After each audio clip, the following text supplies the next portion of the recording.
that philosophy, I think, bled into the sound design as well. It takes place on Earth after a huge war, and it's all desolate and wasteland, really. So not a lot of insects or birds or anything like that, mostly just winds and some water, and that's about it. So very kind of sparse.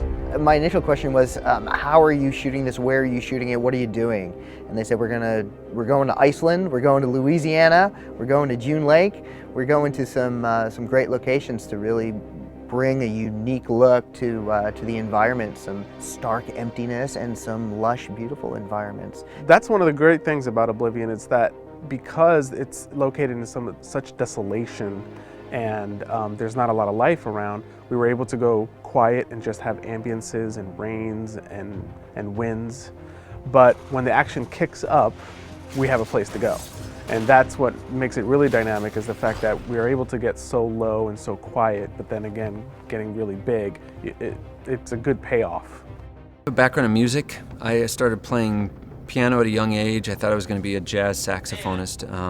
My sound designer, Ren Kleiss, is also a musician. So we find that music tends to be a really great way to talk about sound. The language and kind of syntax of music is really useful.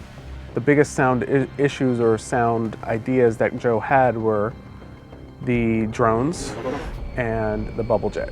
Those were the two biggest players in the film, and he wanted to make sure that those drones actually had some character and wanted to make sure they were menacing and all that kind of stuff. The drones will handle this. That's a negative, Tower. They're firing on survivors. I said to my sound designer, Ren Kleiss, I like the idea of kind of an evil R2-D2.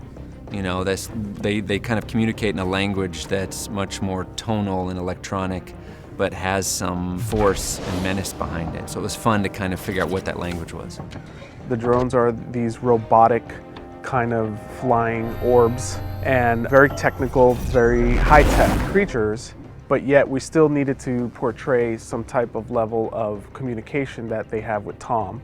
Developing that language, I'd seen some stuff with voice encryption and encoding that I loved that sound. So we did a lot of research on that, scramblers and stuff, and to come up with a very unique language or dialect.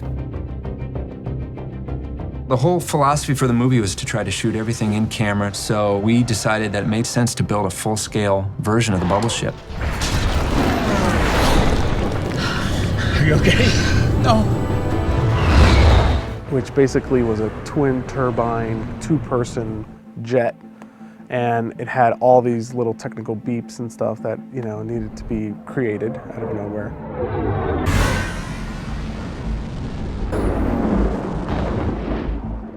And then also at the Sky Tower, there was a giant iPad console, and trying to make sounds for all the beeps and all that telemetry in there was pretty hard to do. This is Jack Harper. I'm good to go. Joe is one of those directors that not only likes to have fun while he's doing it, but is really curious about all the technology that we're using and wants to know how we can maximize it. So he encourages us to reach out and to experiment with things and then explain it to him. What are we doing and why are we trying it? Because that will actually spark new ideas that he'll come up with, and he'll give us ideas that we hadn't even thought of. In this movie, the amount of sound design in science fiction, especially in this movie, is just tremendous. So we spend months kind of going back and forth, talking it through. We do spotting sessions where we go through the cut, and in every scene, just kind of I talk through my ideas, and then they go back, come up with a couple of options. We trade ideas back and forth, and found out he was very interested in doing a soundtrack for a film. He loved the story. I showed him some visuals. I think it really inspired him, and that kind of served as a starting point. I would listen to the sketch and assign a scene to it, and we'd start to kind of construct the score kind of bit by bit. And then Joe came in, who's an orchestrator but also a great composer, and brought his expertise in, and together they really kind of gelled and clicked, and we figured out the right kind of sound for the movie. Brian Lawson, our music editor, brought us a lot of splits for all this, which was great really for working in Atmos. Well, I was really intrigued by it, the notion of kind of speakers on the ceiling, multiple channels around the room, full range speakers in the surrounds, because For me, what it did to the music, particularly, allowing you to separate all the instrumentation out, it has a crispness and a clarity that's really awesome. With sound effects, it places you in I think, in a far more immersive environment where things literally are flying by you and you can feel the greater resolution in the movement around you. There are a lot of moments where Atmos is being really taken advantage of. Of course, all the big moments and all the big fly-arounds and the bubble jets and drones flying all over the place, but also on small things like that. Rain falling on canopies in their sky tower. We were able to put that on the roof and stuff. The ceiling array is what I think is probably the most unique for an audience. You literally have sounds coming from above you.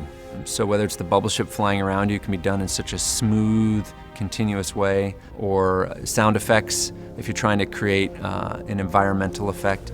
We've got to figure out ways to get people to continue going to the movies, and Dolby Atmos now is a format that you can only experience theatrically, and that's exciting. With Ren, Gwen, Juan, Joe, Steve Gobb, all of us all together, and I think it shows in the mix. It's great. This movie has a little bit of everything. It has action, but it's also a thriller, a mystery. There are moments in this film where I wanted to be very, very quiet, and then obviously there are moments where things get pretty intense.